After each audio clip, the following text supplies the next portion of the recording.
Hey, welcome back to the Game Room. I honestly cannot believe a year has already gone by since the 1998 list, but here we are. The PlayStation's journey towards its fifth year in the gaming industry was a graduation thesis on how to handle the competition and take advantage of every chance given to it. For a quick refresher, the end of 1998 saw the Sega Saturn fall off into obscurity, leaving only the Nintendo 64 as a true rival to the PlayStation. With a full year before the Sega Dreamcast launch in 1999, followed up by the PlayStation 2 in 2000, Sony essentially had the industry all to itself. The amount of quality games launching on the 32-bit console on an almost weekly basis was just too much for competitors to handle. Nintendo would eventually back off and do their own thing, playing off the loss of their iron grip on the industry held since the original NES came out.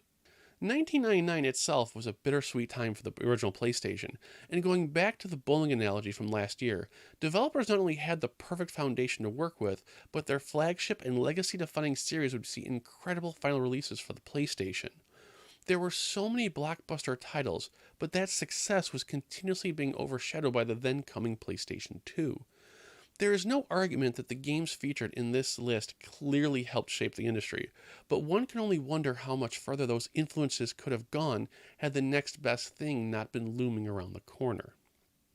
If this is your first time watching a yearly top 10 games list with me, you'll need to know two things. First, my personal bias is not part of the equation when creating these lists. Two, games selected for this video were more than just good games. Any fool can do a best games video. Releases selected for the Living History Project Top 10 list go above and beyond being just a game, shaping future releases, having a meaningful impact, or hinting at the future to come. With that context in place, it's time to discuss the honorable mentions. You know a list is going to be rough when phenomenal games like Toy Story 2 had to be cut. As an example to my previous statement, while Toy Story 2 is an incredible game, its only real claim to fame is being an uncommon greatest hits release and being censored. Honorable mentions are in no particular order, so first out of the gate is Quake 2. PC ports are nothing new, but Quake 2 is to be commended for its excellent frame rate, the intelligent edits made to make it console friendly, and having a controller option that would become the baby step to the default controller setup for the entire industry for 25 years running.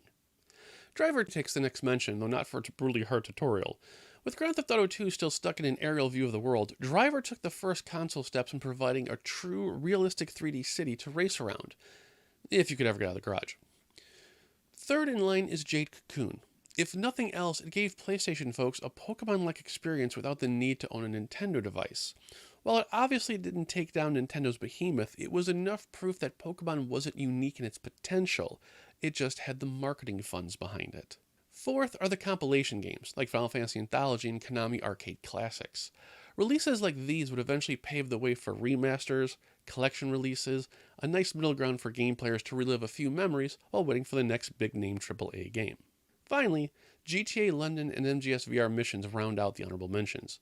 With London being an actual expansion pack and VR missions being a great twist on the source material, these two were an unknowing preview of downloadable content and expansion packs to come, with physical add-ons for the PS1 and PS2 and the digital for the PS3 and forward. With those out of the way, it's finally time to drill deep into the 1999 library offerings. After laying down an undeniably sturdy foundation of classics and new IP in 1998, Sony, along with their third party, spent most of the year obliterating any final doubts about Sony's future in the gaming industry. This year, the top 10 games are presented in order of importance, with each next game having a bigger impact on the industry. Coming at number 10 are the farewell sequels. All good things must come to an end, and with the then upcoming PlayStation 2 nearing release, Sony's third-party publishers began their swan song releases for the original Grey Monster. Amazing sequels like Ridge Racer Type 4, Suikoden 2, Resident Evil 3, Gran Turismo 2, and more flooded the market for 12 straight months. Ridge Racer Type 4 was recently celebrated on the PlayStation Classic, while Capcom announced an unbelievably great-looking remake of Resident Evil 3. Working its way into the number 9 spot is Working Design's American release of Lunar the Silver Star story. Here, the historical importance isn't so much in the game, which is great, but in the packaging.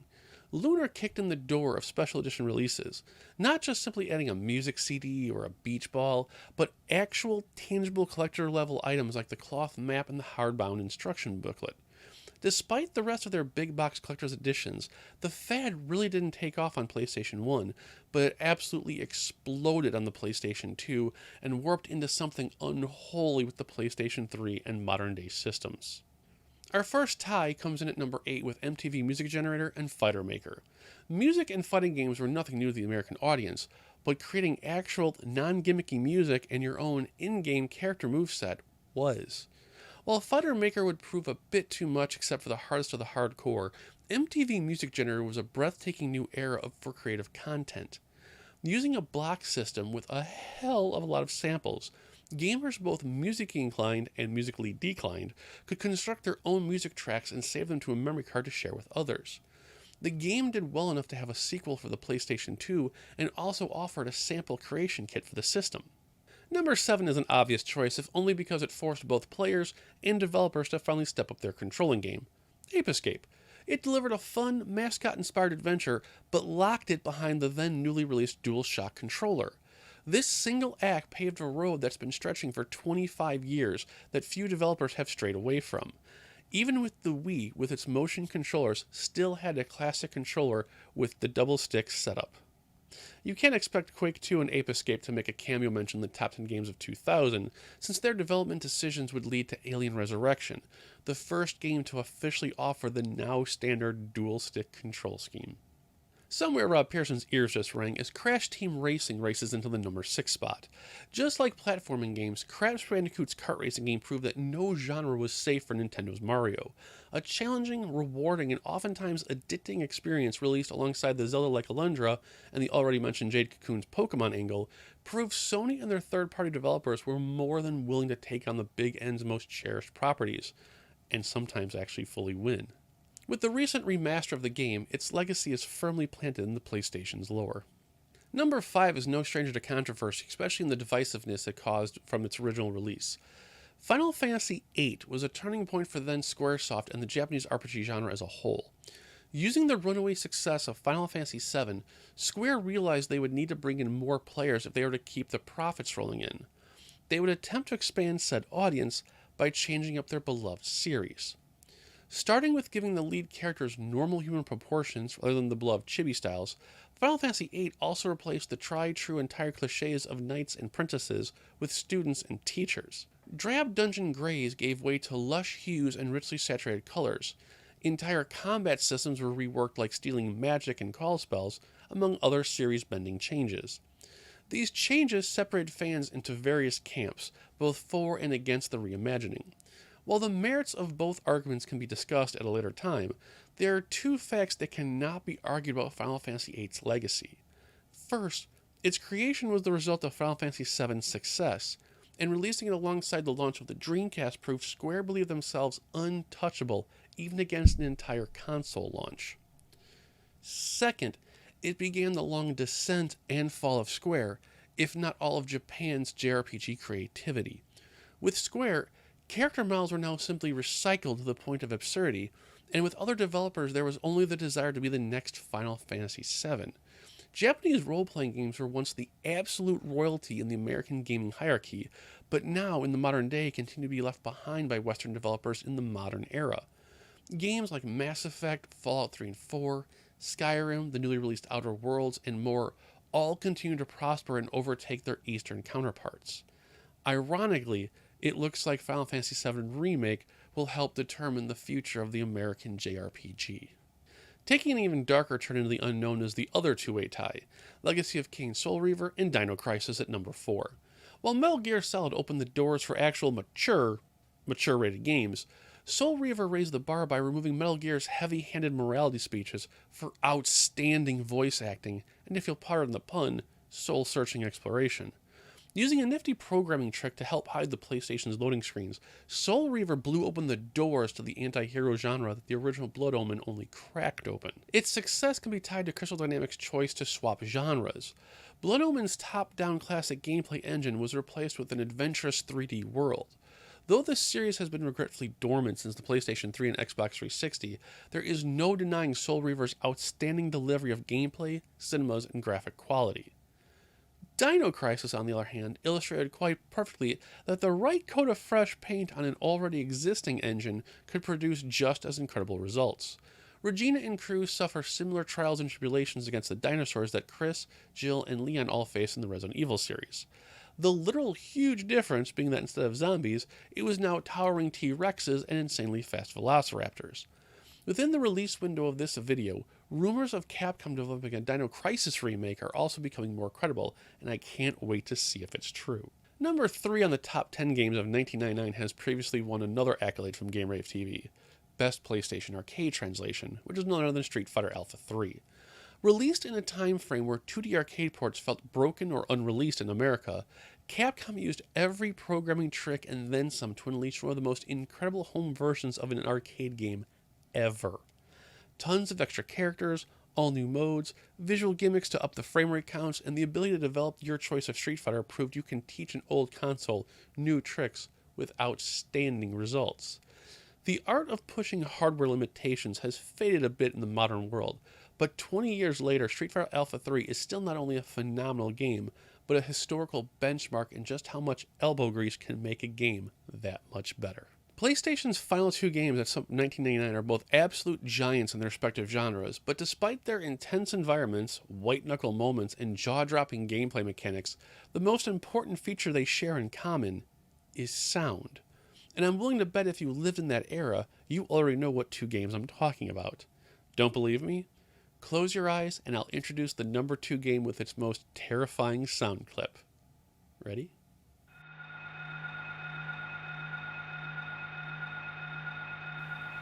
The original Silent Hill from Konami was an all-new way to experience thrills and chills by turning a sound you normally wouldn't want to hear in the first place against you. The now legendary and infamous static of the broken electronic radio device in Silent Hill gave players the world over a terrifying radar to prepare themselves for what came next. Trapped in a fog-filled, abandoned, and impressively 3D town, players were left to solve the mystery of a missing daughter and the car crash that brought the father to Silent Hill. Combining thought-provoking puzzles with jump scares and nerve-wracking psychological teases, Konami's horror game stood out among a crowd of standouts. While the series would go on to have several well-regarded sequels, sadly the series is in limbo since present-day Konami is only interested in pachinko machines and improperly named one-offs. There is no denying the impact its sound had on future releases though, especially surround sound, oh my god. With that said, it's time to finally crown the king of 1999. Of all the releases we've talked about today, only this one game can truly say it turned the naysayers into players, the critics into champions of the cause, and recertified its genre as a legitimate contender to the throne. There is only one way, and one way only to introduce it. Close your eyes, open your ears, and welcome the most important game of 1999.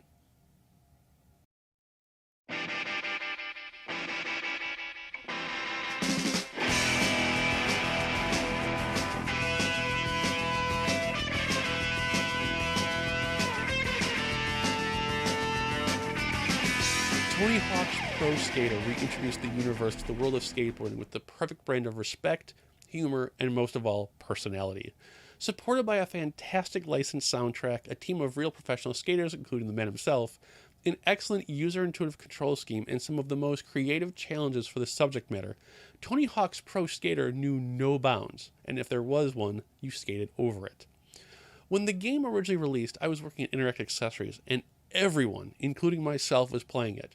Everyone wanted coach for it, everyone wanted help meeting all the challenges, everyone had their favorite combo to pull off, and more. Collecting VHS tapes replaced collecting coins, nailing the perfect rail grind replaced fighting game combos, and most importantly was the game's addictiveness. Every challenge had the absolute perfect amount of just one more try, and being able to see the other challenges while riding only made the potential all-in-one run that much more enticing. The game's success was instantaneous, with Activision confirming sequels across multiple platforms.